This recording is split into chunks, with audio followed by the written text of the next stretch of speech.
Hello,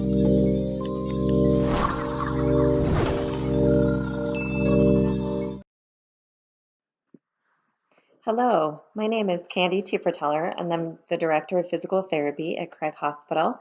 And I'm going to be speaking today about exoskeleton utilization and clinical integration. And I want to thank the organizing committee for inviting me to speak today.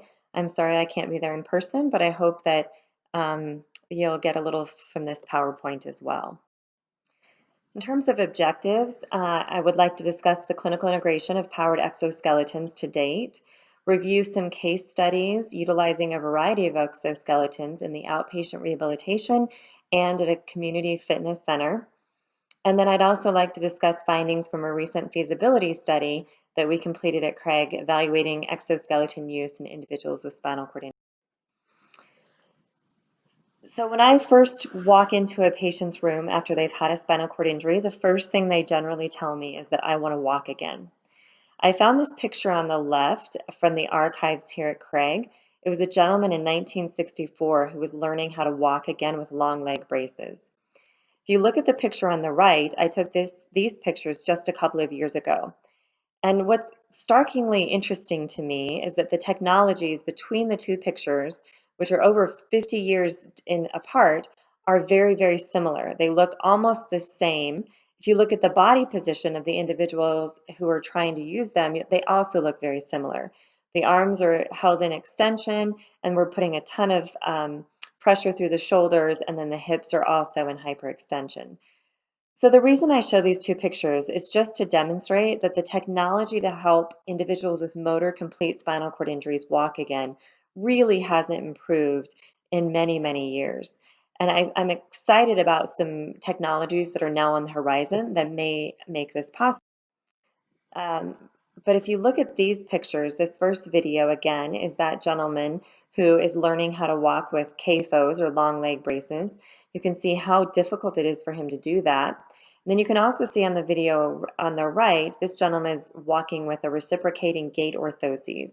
Same kind of idea, the hips and knees are locked out. He's using his shoulders and placing a large physiological stress on his body in order to be able to do this. So we know that the rejection rates with these types of technologies are very high. So some literature would tell us that about 75% of all long leg braces are actually rejected within the first year of individuals receiving them. And we know this is because of the high energy expenditure and the significant amount of upper extremity forces that are required to safely walk with these types of devices. So what are our options? We can either wait around and hope that somehow the spinal cord just magically learns to heal itself, or we can continue progressing with technology. And I think that's where the exoskeletons really come into play. There was an online survey that was completed a couple of years ago, back in 2014. And essentially what they looked at were 354 wheelchair users and 127 healthcare professionals. And what they wanted to understand was what was the most highly rated reason to recommend an exoskeleton at that time, and then also what were the most important design features that would facilitate successful implementation of these technologies. Those individuals rated that the most important reason to recommend an exoskeleton at that time were for health benefits, and that the four most important design features for these technologies were minimization of fall risk. They needed to be comfortable. Individuals needed to be able to be independent with putting them on and taking them off. And then the purchase cost needed to be something reasonable that people could pay out of pocket for. Because at this point, the insurance is not supporting them in the United States. So what are our options? The first option on the market, the first device that was approved by the FDA, is called the ReWalk. It's approved for home use for individuals with a spinal cord injury from T7 to L5. You can only utilize crutches using this device. It doesn't allow you to use a walker. The weight capacity is about 220 pounds, and in total it weighs 56 pounds. So, I think this was really the first device on the market that has kind of led the way for some of the other personal devices. The next device was the Exo by Exobionics, similar in that it has a weight capacity of 220 pounds. It weighs about 50 pounds, It's been FDA approved for rehab use only, so this is only a device that can be used in the clinical setting and cannot be taken home with patients. You can either use crutches or a walker with this device. And this was the first device out that allowed both full and variable assist modes. So it allows you to essentially dial up or down the lower extremities so that you can meet an individual's ability level, even if they're incomplete. So this is, again, a device that's used just in the clinical setting and cannot be taken into the home. The Indigo is a modular exoskeleton, so it comes in 5 pieces. It has a significantly lower total weight at 27 pounds. It has a weight capacity that's a little higher at 250 pounds. It has full and variable assist modes. So again, the same idea that you can tailor it to somebody's individual ability level and needs.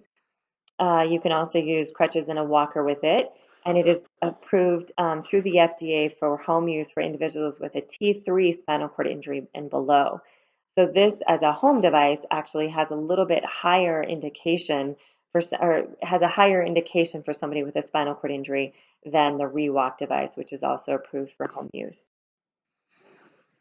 And when we think about emerging devices, the Cyberdyne HAL was approved by the FDA in 2017 for use. It is also a little bit more lightweight than some of the other heavier exoskeletons that I've previously spoken about. It actually requires some EMG activity in the lower extremities to initiate stepping.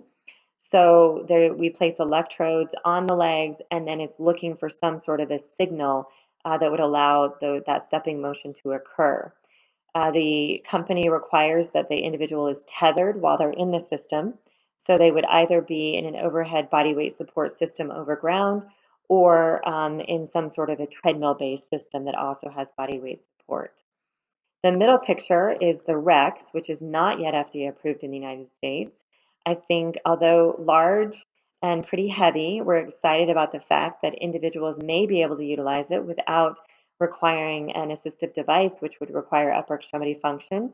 So maybe even those individuals with high cervical levels of injury might be able to use something like this. And then finally, the picture on the right is the Exo Atlet, which I know you all are very familiar with. We're excited to be starting a safety and feasibility study with you in the next couple of months, and really looking forward to exploring the device and really beginning to understand how it's used and who it might best fit. When we look at the literature in spinal cord injury, overall walking speed is still very slow, so somewhere between 0.03 meters per second to 0.45 meters per second. The max speed that's been reported in the literature is 0.15 meters per second, so still very slow in comparison to normal walking. Anecdotally, people have reported improvements in pain, bowel, bladder function, and spasticity. Subjects generally report they enjoy training in these studies. The metabolic cost of walking has been calculated to be somewhere between 3.5 and 4.3 METs, which is really light to moderate exercise, so not requiring a lot of physiological cost associated with walking. Most individuals in these studies have been able to reach a contact guard or close supervision level. And then efficacy has not yet been demonstrated. So there haven't been any studies that have really compared these types of powered exoskeletons to other forms of locomotor training that we're currently employing in the clinic. And then finally, Benson in 2016 found that overall the exoskeleton generally did not meet subjects' high expectations in terms of perceived benefits. They mentioned that the weight of the devices, how much noise they make, and that they weren't really as flexible for things like getting on and off the floor and getting into tight spaces. So definitely need to learn a little bit more about that. The stroke literature has really been focused mainly on the HAL, and these studies have been published in Europe. They found that they're safe, that the device is safe to use with individuals who've had a CVA. They found equivalent results to traditional training, such as gait training interventions. And they've also said that maybe patients with subacute injuries might experience added benefit because you can get them more stepping, more dosage of therapy with less physical assistance from therapists. So there may be some benefit there. And as I previously said, it's only been cleared to use in the United States since 2017 through the FDA.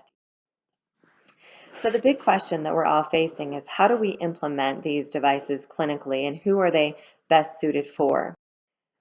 When we look at our continuum of care for spinal cord injury, we've chosen not to implement them in acute care. We are implementing them a little bit in inpatient rehabilitation, but most of the use of the devices really occurs in outpatient rehabilitation and what we would call post-conventional services or health facilities. So programmatically, when somebody tells us they're interested in using an exoskeleton, the first question we ask is, are you looking to buy one for home? Or are you using, or would you like to use one for just health and wellness? If they say they want to purchase one for home, we send them to our outpatient clinic where they can bill their insurance for visits that they would use to learn how to use the device. But at this point in the US, there's not an insurance company that's consistently reimbursing for the devices. If they tell us that their goal is just training, health, and wellness, then we refer them to our activity-based PEAK program, which I'll talk about. And the PEAK Center is a community-based fitness and wellness center. It's a self-pay program, so we don't take any insurance in this particular program. We have exercise specialists and PTs who provide care. They use a variety of technologies, including the exoskeleton. So we in the PEAK Center, we got the first Exo by Exobionics delivered in the United States in 2012. To date, we've seen over 150 clients with that device, with a variety of diagnoses, from SCI to traumatic brain injury to MS to ALS. And the far majority of individuals that we have seen do have a spinal cord injury. And the majority of those individuals have a motor complete spinal cord injury, so age impairment scale A or B. Here's a case study of a gentleman who has been using the Exo for quite a few years. He has a T3 motor complete injury, and he's been injured over 20 years. He's done over 100 sessions in the Peak Wellness Program. At 72 sessions, he was able to start walking without physical assistance. So able to use his weight shift to trigger those steps and able to achieve a really nice balance point. When you ask him why he's an accountant, so a very smart gentleman, and he comes in 2 to 3 times a week to pay to use the exoskeleton. So when I ask him why he continues to do this, he says because it helps decrease the amount of time it takes for his bowel program. He's had a limited number of urinary tract infections since he started walking. It has helped decrease his spasticity and also gives him a greater feeling of overall health. So he feels like it's just part of his health and wellness routine that he will continue. Second case study is an individual with a T4 age impairment scale injury, so no motor or sensory below the chest level. He actually came into the Peak Center as well. He used an exoskeleton for about 40 sessions and decided that he wanted to purchase one of his own. He purchased a ReWalk independently, but unfortunately, he doesn't have a companion that can walk with him at home, and he excuse me, he doesn't have a large enough space that he can walk at home either. And the device is pretty heavy, so he's not able to transport it himself. So he actually comes into the hospital, pays a trainer to walk with him, and he walks 4 to 5 days a week from a health and wellness perspective. So again, a different kind of perspective in terms of purchasing one for home, but yet still not being able to truly use it in the home environment.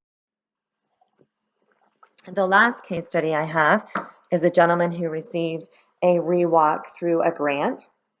He also has a T4 motor complete injury. He came to Craig and did 28 sessions of walking training over 6 weeks. He was able to get to a contact guard assist level at about 16 to 18 sessions. The challenge here is that his wife was his companion, and she was really uncomfortable spotting him in the device. So when they returned to Las Vegas, we actually recommended that they go to a local clinic and continue getting training before they were able to walk independently, just the two of them together. As I said earlier, the Indigo is the most recent device that we've added to the Peak Center. So we've had it since 2017. We've seen over 50 clients in the device. We actually have a couple of research studies. We completed a safety and feasibility study with the device, and then we also currently have a bone density study, so looking at individuals with chronic spinal cord injury and what impact walking 3 times a week has on bone density. In the picture on the right, you can see that the prototype of this device is able to climb stairs, but the FDA has not approved the device for stair climbing in the U.S. yet. It is also it's augmented with functional electrical stimulation, but that is also not approved for clinical use in the United States yet. And then finally, we've talked a little bit about variable assist, so being able to change the parameters to meet an individual's needs.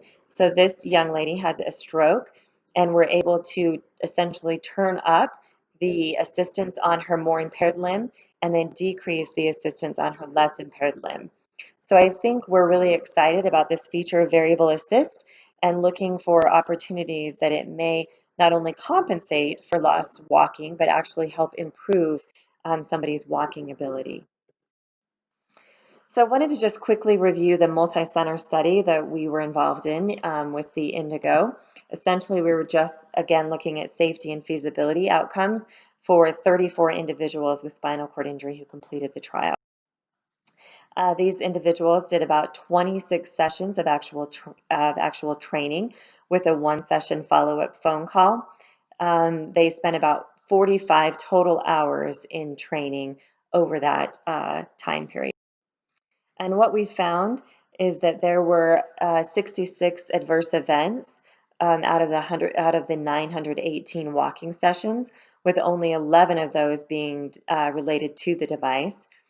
And we also, I think one of the most interesting things we found were that 22 out of the 34 subjects were able to put the device on independently, and 29 out of the 34 subjects were able to take it off independently.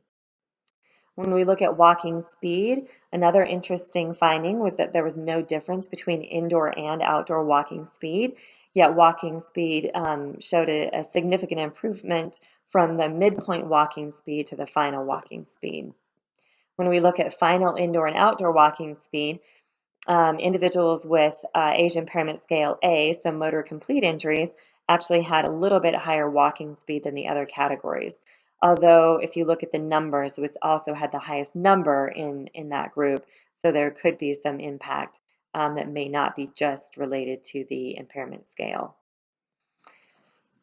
In terms of the feasibility discussion, we felt that the safety objectives were met because there were very limited device-related adverse events. The majority of the participants were able to put it on and take it off independently. There were significant improvements in walking speed. However, there was a large variability between midpoint and final evaluations. Some participants were able to reach close to household walking speeds of 0.4 meters per second. And there was no significant differences between indoor and outdoor walking speed, and the majority of participants were able to reach a required supervision level or required minimal assistance for walking. So we've chosen on an inpatient side to implement the exoskeletons as an adjunct to the normal therapy day that we're providing. So when a patient and family and staff feel that they're appropriate to trial in the exoskeleton, they're referred to a special team that fits and trials the system with.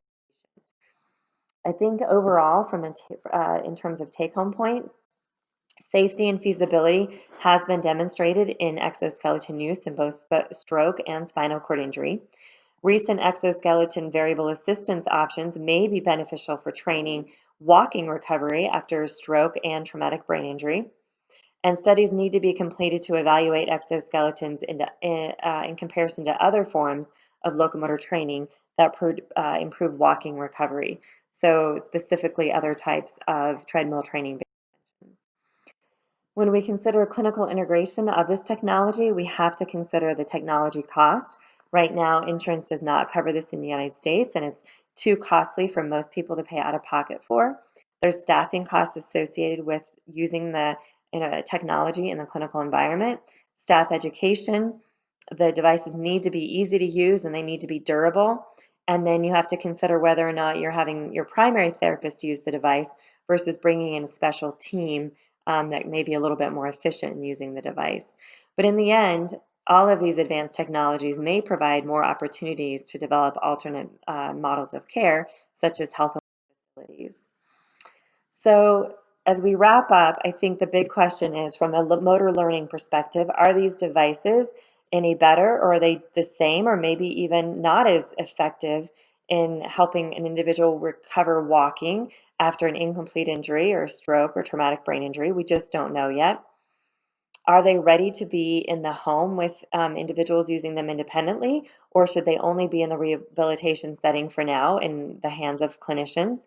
And then the financial challenges.